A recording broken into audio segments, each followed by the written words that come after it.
everyone. I'm sending you good vibes and a great big hug. Welcome back to Be Better with Suzan. I'm your lovely host, Suzan Nguyen. For those of you that aren't familiar with me, I am a speaker. I am a published author of One Arm But Not Unarmed. Also, I'm a life coach on helping others overcome adversity, hardship, and loss.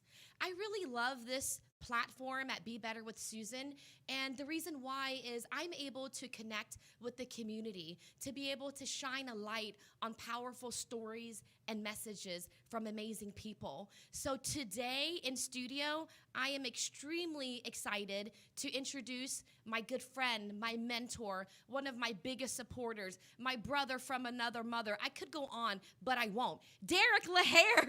Good morning. Good morning. So glad to be here with you, Suzan. I really am. Oh, Derek, you know, I love you so much. You have been a huge part of my journey, and you're my go-to, right? When I get excited about things, I call you when I need, some guidance or whatever the case is, when I need a good laugh. So I appreciate you. I'm happy you're here. Why don't you tell us a little bit about yourself? Yeah, so my name is Derek LaHare. Grew up right here in North Houston, just 30 minutes up the road. Was born in Florida originally, but my parents were here. They split when I was 5 in 1985, but spent the rest of my time in Houston.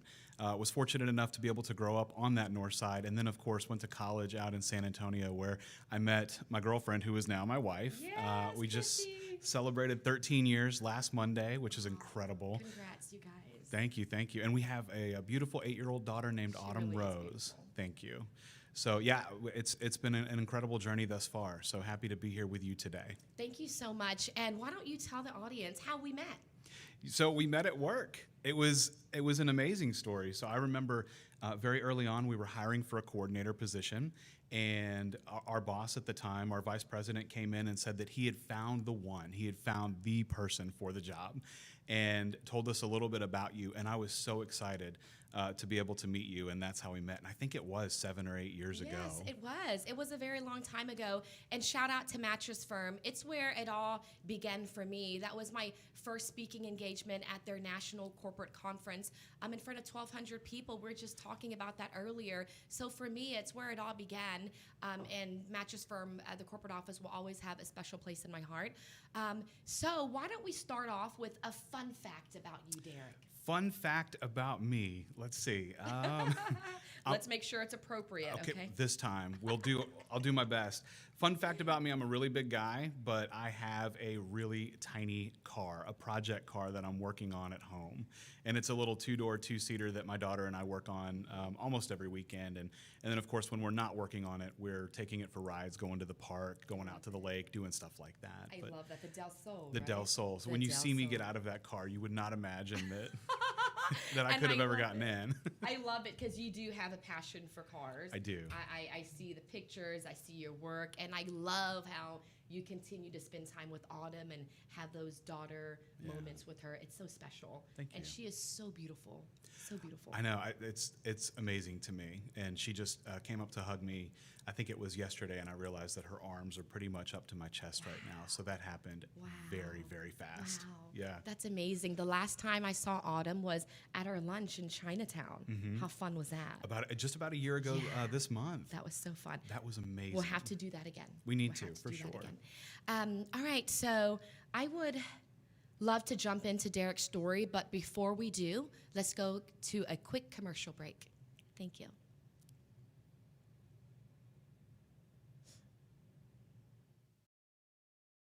Transmitiendo desde Houston. What if you could reach thousands of potentially new clients in just seconds with the sharing of just one business card? It's not possible with your old business card, but it is with Now Media's new video business card. Hi, I'm Michelle Merhar. You may remember me from the morning news. Most people who receive a conventional business card either lose it or toss it within minutes. And with that, the company has lost that lead and likely that sale. At Now Media, our new product is changing the industry. The video business card, recorded with cutting-edge technologies in our studios, is designed to be sent quickly using your smartphone or tablet to your clients, suppliers, or anyone you need to be in contact with. It is fully compatible with any instant messaging application or email system you already have. The Now Media video business card will feature you, along with your contact information, summary of all your company's products or services, and an engaging look. Best of all, it really is affordable for any business, from startups to multinational companies. The Now Media video business cards are already being used by hundreds of companies, and most of them are seeing and feeling the difference in their lead generation and sales. We don't need to tell you how important our Now Media video business card will be to your brand, your customer experience, and your ability to interact with your clients. Call us today at 832-384-9588 or email us at videocard@nowmedia.tv.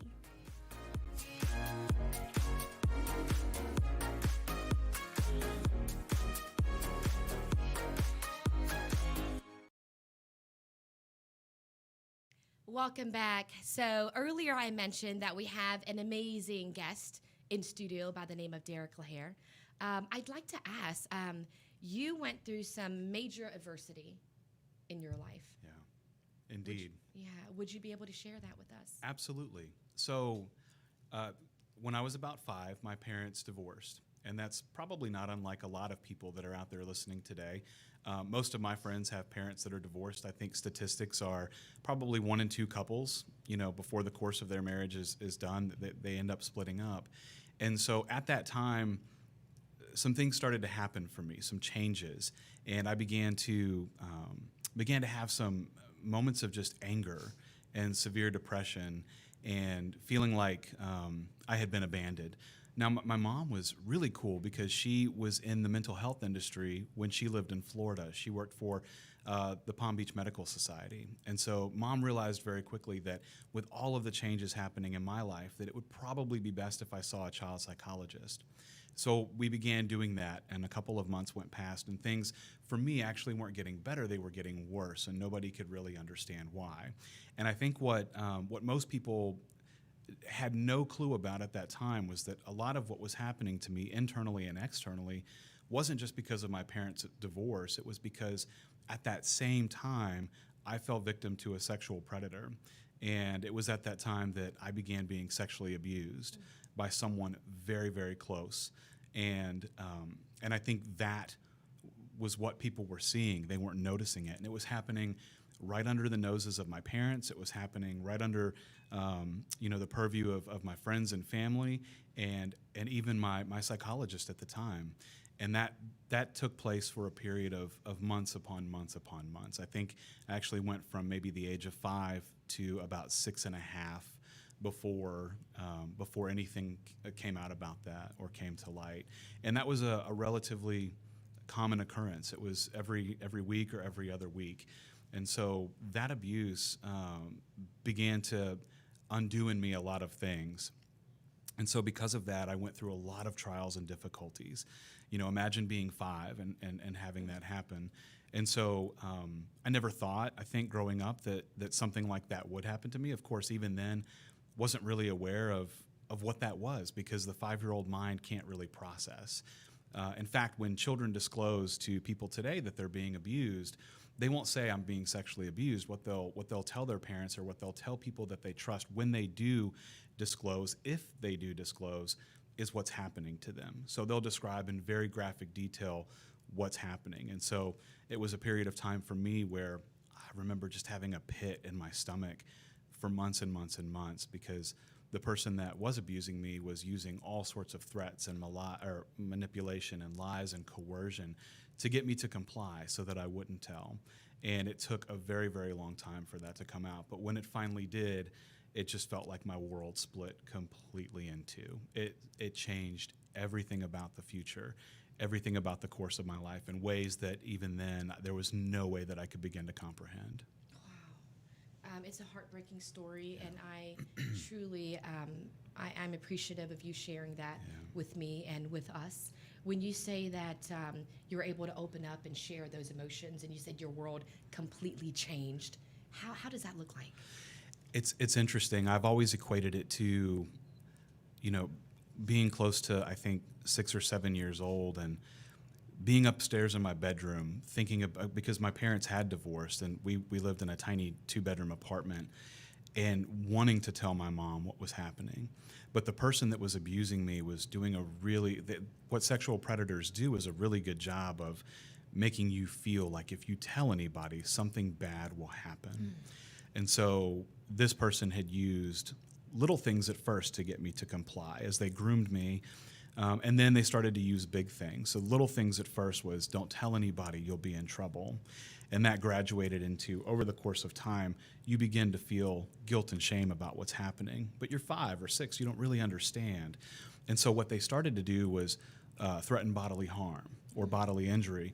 And the worst, which is really interesting, but probably the most effective for me, was they told me that if I told anybody what was happening, that Santa Claus wouldn't come, and that everybody would know just how bad I had been.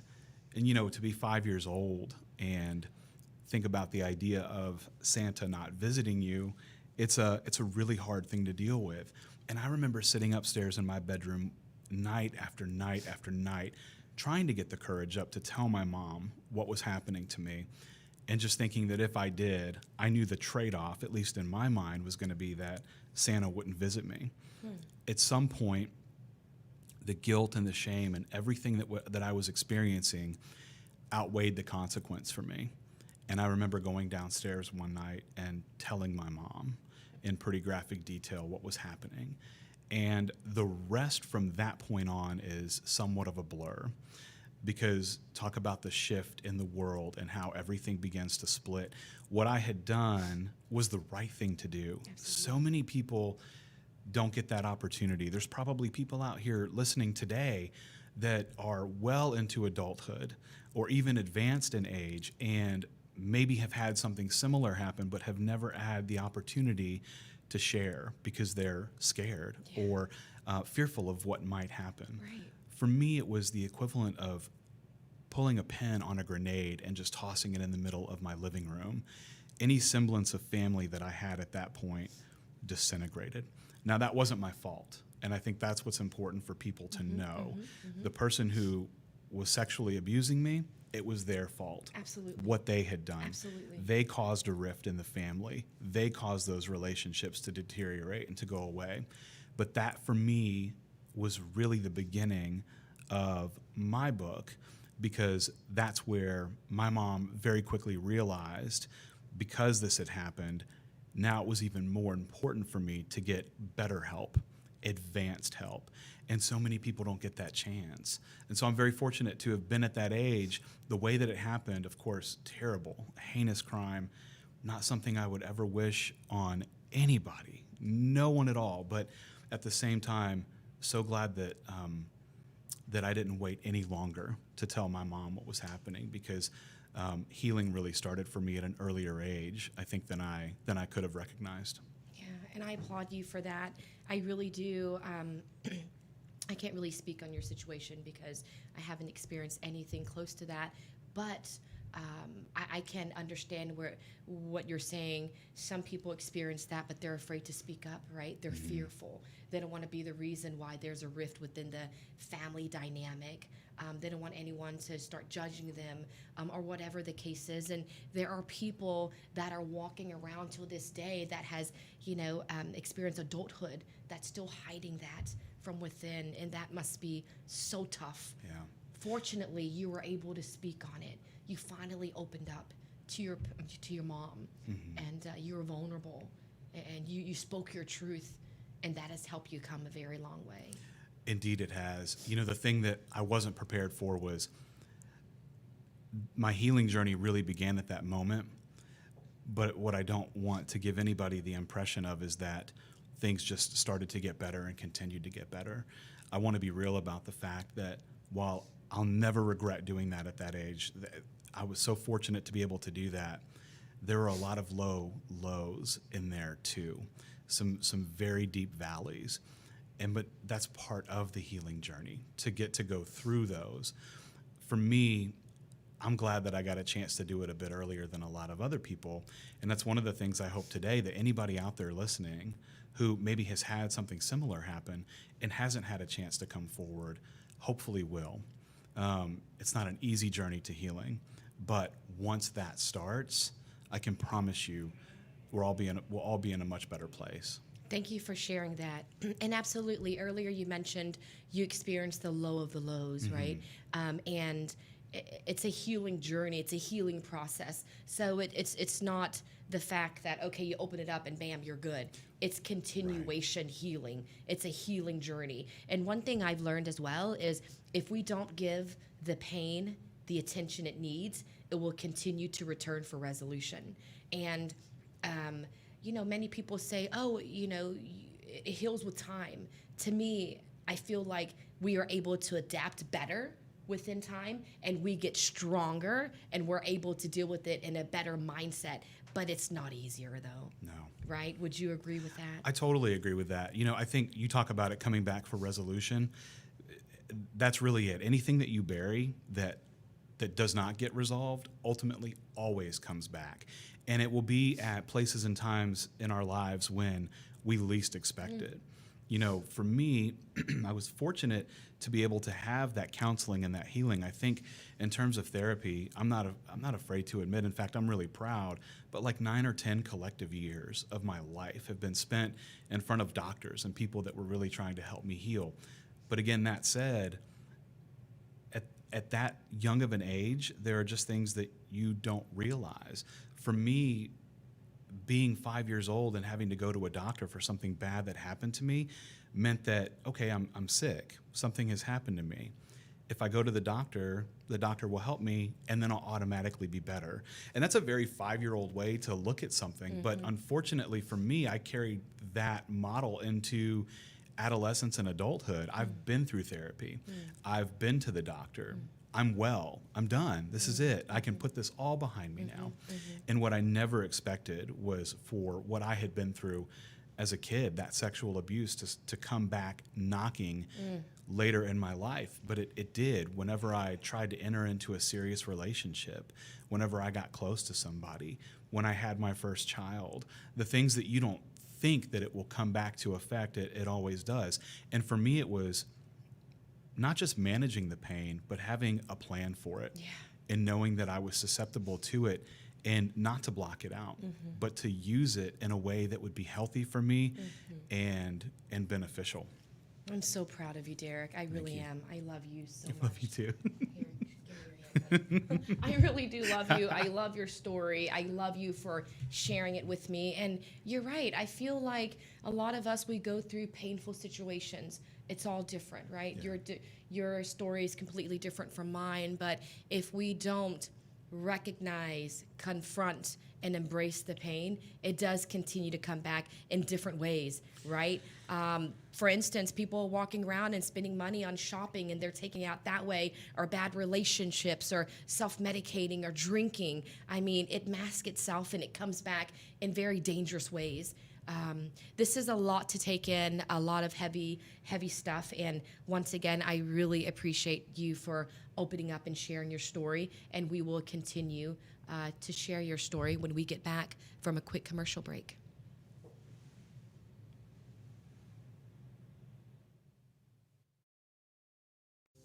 What if you could reach thousands of potentially new clients in just seconds with the sharing of just one business card? It's not possible with your old business card, but it is with Now Media's new video business card. Hi, I'm Michelle Merhar. You may remember me from the morning news. Most people who receive a conventional business card either lose it or toss it within minutes. And with that, the company has lost that lead and likely that sale. At Now Media, our new product is changing the industry. The video business card, recorded with cutting-edge technologies in our studios, is designed to be sent quickly using your smartphone or tablet to your clients, suppliers, or anyone you need to be in contact with. It is fully compatible with any instant messaging application or email system you already have. The Now Media video business card will feature you, along with your contact information, summary of all your company's products or services, and an engaging look. Best of all, it really is affordable for any business, from startups to multinational companies. The Now Media video business cards are already being used by hundreds of companies, and most of them are seeing and feeling the difference in their lead generation and sales. We don't need to tell you how important our Now Media video business card will be to your brand, your customer experience, and your ability to interact with your clients. Call us today at 832-384-9588 or email us at videocard@nowmedia.tv.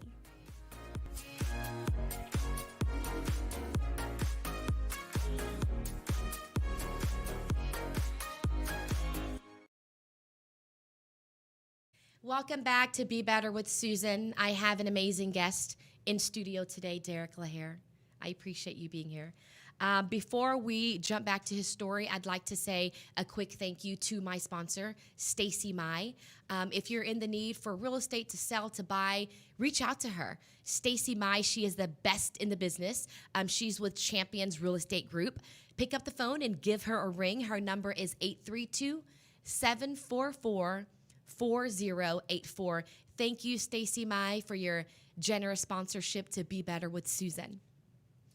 So back to your story, Derek. Once again, I couldn't say thank you enough for sharing that powerful story with me. I realize that it's not easy. So once again, I am just wholeheartedly grateful, and I mean that. So what were the darkest moments during that time? How did that look like? We talked a moment ago about pain manifesting itself in different ways, especially when you were not paying attention to it.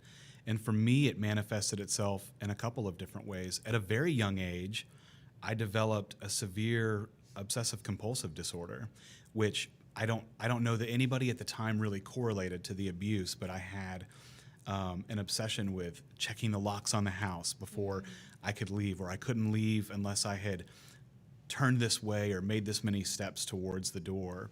It became crippling to the point where I could almost not function in daily life, and ended up having to go back to the doctor for that because nobody really knew what was happening. It was just a lot of changes. I developed a nervous tic, even a bit of a stutter, which for me is interesting because I love to talk. And so that was really painful, and it really took away my voice even more. And that's one of the things that I think victims of sexual abuse will recognize is we're often silenced by the person who's perpetrated the crime. I began to find my voice a little bit later, but then with OCD, it started to go away. I got nervous to speak in public or in front of people because I had a nervous tic, or I would make sudden jerks or movements. The other thing that it did was it resulted in a ton of insomnia because the person that attacked me would often come in the middle of the night to do that. And so, not afraid to admit, but essentially sleeping with the light on all of the time, or the TV, locking every door behind me so that nobody could get in. And those were things that I carried into adulthood. I didn't go into my first walk-in closet until I was probably in my late 20s. It took me 25 plus years just to be able to go into a closet. And those are things I think that people often take for granted. Those are normal everyday things. As I started to get older and healed from those things, though, depression manifested in my life. And it wasn't until I was in high school that I realized something was very, very wrong. I was having incredibly dark thoughts. I began to drink pretty heavily, party a lot. My mom was the only person that was there for me, and she told me if I ever did drugs, she would kill me. So that was like the one thing I felt like I couldn't do, but everything else, anything else in terms of risk, I was partaking in on a pretty consistent basis just to try and drown out what I was feeling. The pain had come back, but I was having trouble processing it and coping with it at this new age. I wasn't 5 anymore. I was 16, 17, and starting to develop really key relationships in my life and not understanding what I was feeling. Feelings of abandonment, feelings like I had no self-worth. I didn't love me. I'm not ashamed to admit that. I just felt like that was something that was never going to happen for me. And if I couldn't love me, then why would anybody else? And so anytime that I met somebody I liked, I just chalked it up to, well, this will never work, because once they find out what's happened to me and they know just how damaged I am, they're not going to want to be with me. And I fell into a very, very deep depression. From the age of about 17, 18, 19, 20, started to come out. Went to a 4-year university, wanted to do something with my life. I didn't just want to sit around and do the same old things with the same old people. I felt like I wasn't really advancing. And so I went to a 4-year university, I moved away from home, and I lost my support system. And it was in that time that I think I experienced the darkest period of my life, a very crippling depression that involved, contemplating ending my life multiple times in multiple ways. And that was, I think, the lowest of the low. My girlfriend and I had broken up. I was not around any of my friends. I didn't have access to them. I was in a completely new place. My mom wasn't there. I didn't know anybody, and I felt more alone, I think, than I've ever felt before in my life. And some very dark moments took place in that time that were almost indescribable. And I know we've talked and you've had similar moments. And so I think that's not unique to people that have experienced pain. No matter what the circumstance was that caused it, the thing that unites us in that respect is that pain. And so, I just want people to know that if they're out there feeling like that, it doesn't have to end that way. Yeah. And I think that's what's most important. You're absolutely right. And we've shared our stories together. Regardless of the experience, the pain is what actually brings us together. Yeah. And we can understand each other on that level. When you mention, contemplating, taking your own life, I thought about that. Self-medicating, right? Lowest of the low, right? But one thing I can say now is that our past doesn't define us, right? And it's only made us better, right? And it's so hard to even process that, right? Like when I'm how I am and I'm, super bubbly and I'm, excited about every little thing, and people are like, are you really that happy? Like, why are you so happy? And some people just can't really process and understand that. It's so hard. It's so tough. We've experienced the lowest of the low. We've experienced moments where we didn't want to be alive. We experienced moments where we didn't think anyone could ever love us again, right?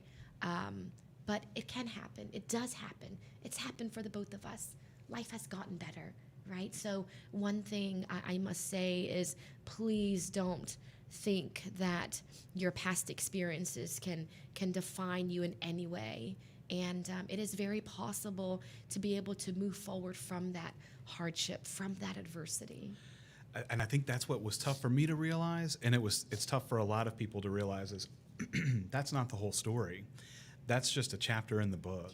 Yeah. And if we're at a moment in our lives where that chapter keeps getting repeated and reread, one of the things that was important for me to know was that you don't just become better overnight, but it's the recognition of a destructive pattern. And that's what I realized, was that I wasn't advancing to the next chapter. And there are so many blank pages in that book that have yet to be written. And so I can reread that chapter, but if I dwell on it for too long, that can be a very dark place for me. Absolutely. And you're absolutely right. Our past doesn't happen just to define us, but it can be part of who we are, and we can use it to make ourselves better. Yeah, you're right. It is a part of who we are, and we can take those lessons that we've learned, those hard lessons, and help others overcome anything they may be going through. And that's something I believe in. In the beginning, I feel like I was so embarrassed of how I felt, right? I didn't want to share. I wasn't ready to be vulnerable with anyone. That's why I was angry. That's why my emotions got the best of me. That's why I let the anger destroy my life, and I ended up in jail, right? Over, a confrontation that happened. That's why I started self-medicating, because I wasn't vulnerable. I wasn't ready to speak about it. But once you are, magic happens, things change. And one thing I've learned is never be embarrassed of your story, because it can actually help inspire others. And also, every time I share my story, just like what we were speaking earlier, every time I'm crying, every time I get emotional, I'm actually healing, and it feels really good. So thank you so much for sharing that. And something else I wanted to touch on was emotional pain, right? It's something I actually speak on in my TED Talk as well. It's about recognizing, confronting, embracing pain. It's about being vulnerable. It's about identifying emotions. And emotional pain can be so dangerous. It can be as crippling as physical pain. So it's crucial that we are vulnerable and that we recognize it and confront it And just like you said, it doesn't happen overnight. I am still working on being better.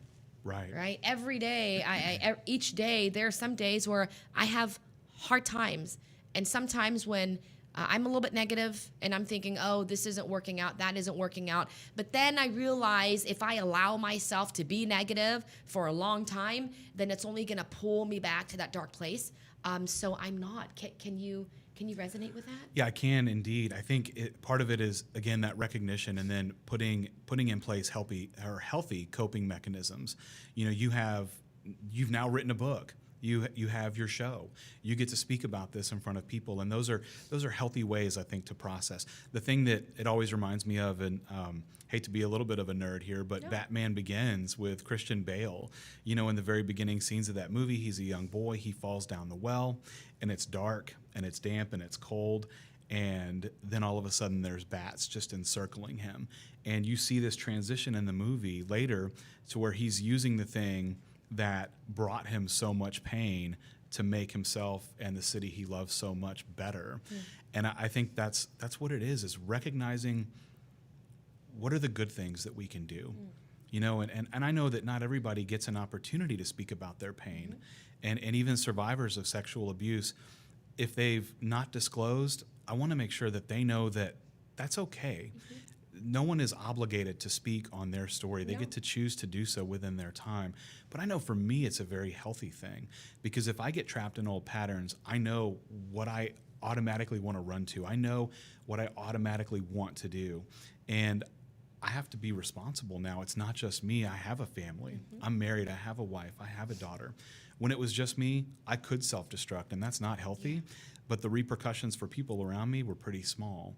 Now they're very large. And so we have those healthy coping mechanisms. Like you said, if you recognize that you're in a thought pattern that you don't want to be in, you actively choose to do this instead of that. For me, it's writing, it's reading, it's fishing, it's spending time with my daughter, it's that silly project car that I have sitting in the garage that I'm too big to fit into, but it's an outlet for me to process. And for me, what's super important is my faith.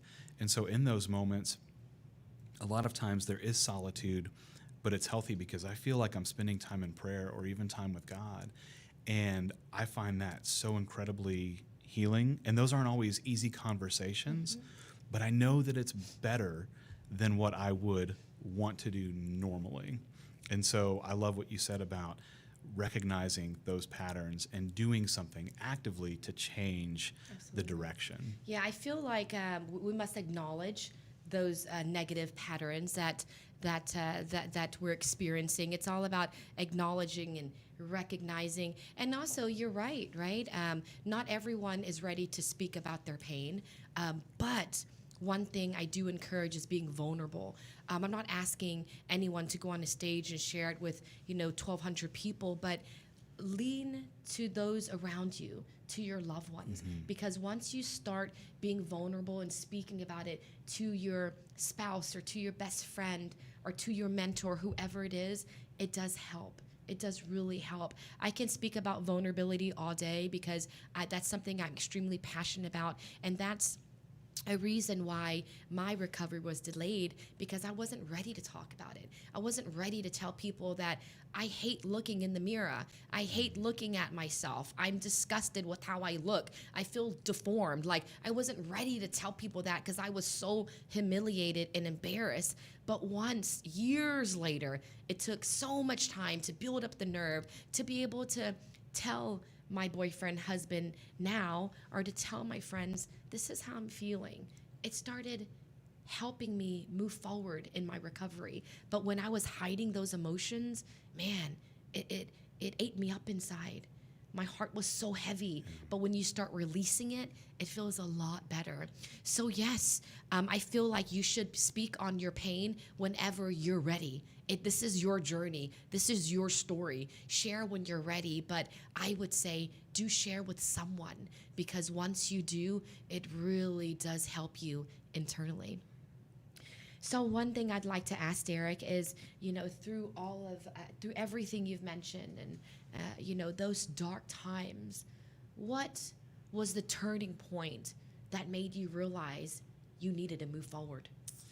So for me, it was back to that moment in college where I think I was at a place that day where I was going to make a really bad decision. I was sitting outside, reading, studying. The day was beautiful. I remember it was a crisp, clear blue day. I think it was in February, probably of 2001. My life had just been in shambles. And I remember putting my head down into my arms and just hiding in public in plain sight. I think most people probably thought that I was asleep. But what I had really started to do was to pray. And that wasn't something that I had done prior to. I want to be clear about that. That wasn't a place that I really turned. And I just remember thinking all of these negative thoughts and feeling overwhelmed by the weight of the world and just crying out to God and saying, if you're real, because I wasn't sure at that point, if you're real, just send me one person. Just send me someone to connect to. Because like you said, when you share is up to you, but sharing is important, because I think one of the greatest lies the devil ever told is to make us feel like we're all alone in our suffering and our pain. And human connection is why we're here. I think it's by design. And I remember feeling just so down at that moment, and then hearing a voice say, excuse me. And I remember looking up, and I had had my face buried for so long, the light was almost too bright and overwhelming, and there was a man standing in front of me, and he didn't look like he belonged there. He looked quite a bit older than everybody else that I had seen on campus, and I thought, what does this guy want? Maybe directions or something like that. And he said, hi, my name is Mark. This is going to sound really crazy, but I was walking past, going to the library to have a meeting with some students, and I just felt like God told me I should speak to you. Oh my God. And it was wild. Oh. That was really the beginning for me. It was like, I'm not alone in this. He is listening. Oh. Just because it happened to me doesn't mean that he wasn't present, or that he wasn't there, or that he wasn't watching over me. You know, I think a lot of people wonder why bad things happen to good people. The deeper question I think most people want to ask is, if God exists and he loves me, then why would he let bad things happen to me? And I think it's a consequence of sin in the world and pain. The person who chose to do this to me was fighting their own battle. And unfortunately, the way that they chose to deal with it manifested itself in this way. And I remember looking at this gentleman thinking, is this real? Was I really just praying for one friend, and here this guy is? And now he's inviting me to Bible study? Like, Wow. There's no way on any other plane in this universe that could have happened. And so I began to get involved in the student ministry, which I thought was really amazing. But even more so, I was taking psychology classes in college. I wanted to learn more about myself. They say that people that have had like the most trauma want to go into psychology or the psychological field, and that was me. I minored in it, but I wanted to learn more about myself. And the turning point for me was the recognition of, I was doing a report for school, and I remember diving into the statistics of children of sexual abuse. And what I think alarmed me the most was that they're not in my favor. They're not in our favor at all as survivors of sexual abuse. They're just not.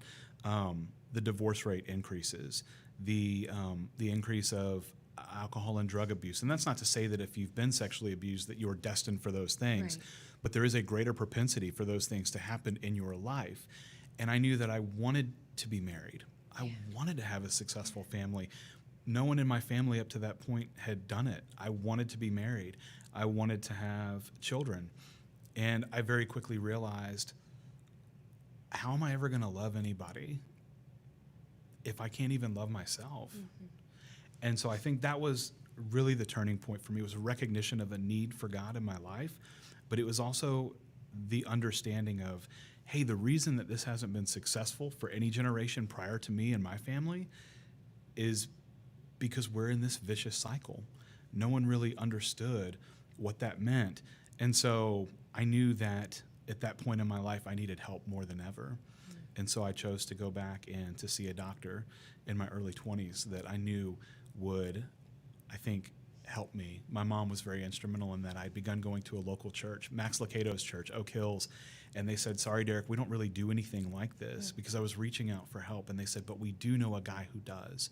And they put me in touch with this man that I just feel like single-handedly helped change the course of my life. Because I told him, here's what I want out of it, but I feel like right now I'm my own worst enemy. I'm letting all of this stuff from my past define me and stop me, and I don't want that for me anymore. And it took a long time to arrive at that point, to go through the lowest of the lows, to be at a point where I'm sitting at a table literally contemplating ending my life that day. And a man comes up to me and says, hey, just felt like you needed a friend. And that was next step for me. Yes, So. that's an incredible story. Thank you for sharing. Thank That you. gave me goosebumps. And what is your friend's name? You said he has completely helped you change your life. What's his name? So Mark was the gentleman that introduced me, and from that point I got in touch with campus ministry. It was a gentleman named John Allert. He was super, super instrumental. And then in San Antonio, the doctor that I used that helped me was Dr. Steven Cervantes. Thank you. I don't know if he's out there now, but if he is, Thank you oh my so gosh, much. thank you Yeah. so much. All these years later, to be watching, almost 15, 16 years later, to be thinking about being at that point and then being where I am today. And I don't want people to, like you said earlier, I don't want people to think that it's just all rainbows and unicorns now. We have tough days. You and I both know that, because on those days we'll often call each other, or we'll share with our spouse, and talk to our family. So it doesn't mean that you won't still have those days. It just Right. means that now you know what to do Absolutely. and you have a plan. Absolutely. Thank you to those gentlemen for helping out my good friend. Yeah. I'm so proud of you, seriously, how far you've grown, and really taking that experience and now sharing it with others, and just the way you've persevered. And now you're a great father, a great husband, and you've learned to love yourself and pass that love on to your beautiful family. You're an amazing soul, and I'm just so honored to have you a part of my life. Same.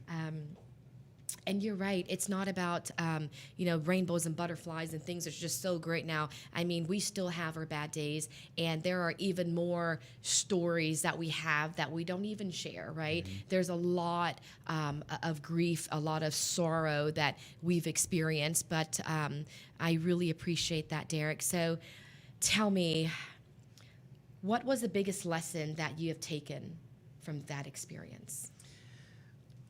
I think from everything, I was under the impression for so long that what happened to me was just for me, that it couldn't help impact other people in a positive way. I don't know why I never really made that connection. And I'm fortunate enough to be in a spot where before my father passed away, I forgave him. And I'm also in a spot where, and this may be controversial to some, but I've had the opportunity to forgive the person who sexually abused me, who raped me all those months, all those years, to be in that spot. That was really the beginning of freedom for me. They say that bitterness is like taking a poison pill and waiting for the other person to die. And that forgiveness, though it's not easy, and it is continual. And it was a choice that I made, even though I know some would say, I could never. How could I? I was there too. And for me to be able to move past what happened, that forgiveness is what enabled me to make that transition. But even still, I was always under the impression that my story was just for me, that it couldn't really impact anybody. And when my daughter was born, it very quickly occurred to me, I don't want what happened to me to happen to her. And so if you've got kids, it's important that you talk to them at a very young age about their body safety and what that means. Because I think one conversation with me, and this is not an indictment of anybody in my family system, it was the early 80s. What did any of us know? But now it's so much more prevalent. There are movements around it. Talk to your kids about what it means to be safe. And I think that was the connection, was I never want what happened to me to happen to my daughter. I can begin very early with her an education, an understanding of what it means to be safe, what bad touch is, what good touch is. And it occurred to me then that maybe what happened to me wasn't just for me, but it was for her too, you know? So that she would never have to go through what I went through, hopefully. And that opened up my mind to a lot, because I thought, well, if I could help her by telling this story, then who else could I help? Absolutely. And that's when I realized that for me, it's a personal choice to be able, like you, it's a personal choice to be able to tell your story. But for me, it was this awakening. It was like, oh my gosh, how many people could I impact? How many people do I know who have kids? Or how many people have I told my story to that look at me and say, hey, me too. Yeah. I've never told anybody, Derek. Right. You're the first person. Right. I'm 30 years old, 40 years old, 50 years old, 60 years old. I've never told anybody this, but there's an impact that it has. And I was looking at it not selfishly from an intentional perspective, but just thinking that it happened to me. That was something that happened. I'll continue to work and get better. It will always have an impact, but how I manage it is something that's important to me, not realizing that there's a whole other group of people out here. The statistics are interesting. I've heard as few as 1 in 4 girls and 1 in 6 boys will be the victims of sexual abuse before the age of 18. New statistics combined make it seem a little bit better, but there's never any such thing as better when you're talking about the sexual abuse of children. But 1 in 10 kids, 10% of all kids will have something like this happen to them in their lifetime before they reach adolescence. And so for me, it was this transition in thinking that I could take what happened, talk about it in a healthy manner, talk about what it takes to get there, those dark, dark moments, those low lows, and the high highs, and let people know that help and hope and healing is all possible. And above that, so is happiness. I love you so I much. love you too. I love you so much. Thank you. Thank you for sharing that, Derek. Oh. I'm sorry, I'm just at a loss for words. I'm just processing everything, and it's just, you are just so incredible. Your story is just so powerful, and I get lost in your story. I think about what you must have experienced, and where you are now, and I'm just so proud of you. I just love you so much, and I'm just so grateful that you're here sharing your story. And I guess the final question I have is, I think you went over it, but I just wanted you to echo it. What would your advice be for people out there going through something similar to what you went through? Yeah, I think it is those things. It's, again, the greatest lie the devil ever told us to make us feel like we're alone. You're not, in any circumstance. Whether you're the victim of sexual abuse, whether you're the victim of sexual assault, whether you're the victim of any kind of trauma or pain, there's someone out there willing to listen. If you've been through what I've been through, and especially as a male survivor, I feel like we're almost more of a rare species in a sense, because there's not a ton of attention all the time on male survivors, because males are less likely to speak up. But if you are out there struggling and suffering, you're not alone. There is help. You can disclose to somebody that you trust, like you talked about a moment ago. Find that one person who you know is going to say, I believe you, who you know is going to say, I'm here for you. And if you don't feel like that person exists, you could email one of us. Yeah. And we can put you in touch with the right people. There's RAIN up in New York, Rape, Abuse, Incest National Network. They have a hotline full of qualified professionals. All they do is talk to survivors of abuse. And sometimes that's the first time anybody's ever reached out. So if you don't feel like your system is safe enough, or maybe it happened within that family dynamic and you don't want to talk about it with them, but you want to talk to somebody, look up the RAIN hotline, RAINN. So there is help. There is hope. There is hope. I promise you, it can and does get better, even when it doesn't feel like it. And I think we've all been at those moments where we just felt like this was it. This was as good as it was ever going to be, and that's not good enough. And yet, on the flip side of that, you've experienced it, I've experienced it. There can and is so much better out there for us to experience. You talk about your relationship with Fu, your husband, and how sacred that is to you, and my relationship with Chrissy, my wife, and my daughter Autumn. Those things I never thought were possible. but they give me hope on a continual basis. And there is healing. There is healing available out there. And a lot of times, I would say almost every time, it begins with that human connection that you talked about. So even if you're not at a point where you can get in front of a microphone or stand in front of a camera like we're doing today, that's okay, but talk to somebody, because that's really the beginning of healing. I shudder to think about what would have happened if I hadn't gone downstairs that night and told my mom when I did. How many more years would I have lived with this? And if that's you, understandable, like not an easy thing to do. And I get it. I get why so many people are quiet. The first time I shared my story with anybody, I remember thinking just how nervous I was. It was a one-on-one kind of situation, and they just broke down crying. And I'm like, I know, pretty crazy, right? And they looked at me and said, no, Derek, you don't understand. The same thing happened to me. But I'm in my mid to late 20s. I've never told anybody. So there is help, there is hope, there is healing, and there is happiness. There's a life out there that people can't see as being possible because they haven't experienced it. And how many of us know that our expectations are so often different from what reality is? But I find that true happiness is in those unexpected things.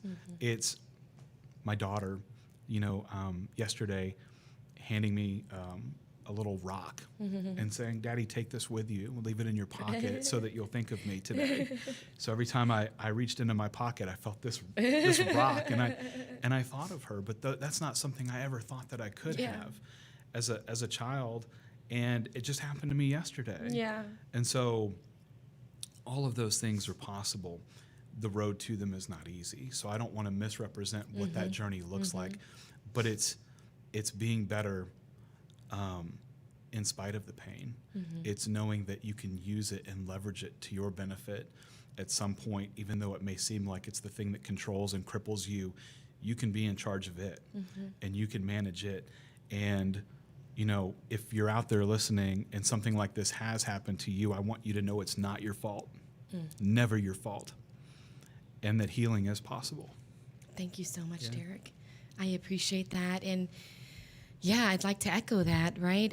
Our whole life, our life is our decision, what we decide to do, how we decide to respond to those situations. And many of us, we go through some hardship, some major adversity, and we feel like giving up. You've experienced that many times. I have as well, but it's right at that cusp. Just don't give up. Keep going, because you never know what's on the other side if you don't keep going. So just know that there's help out there. There's hope. You can be happy after something traumatic. We're living proof of that, right? Amen. We are. And I just really appreciate you being here, for your time, sharing your story. I love and respect you, and I have so much gratitude for you, Derek. Well, same. I love you, buddy. I love you too. Thank you so much for having me on. No problem. It means the world. Thank you so much, and that's it for today. I hope you tune in next time. Let's be better together. Thank you.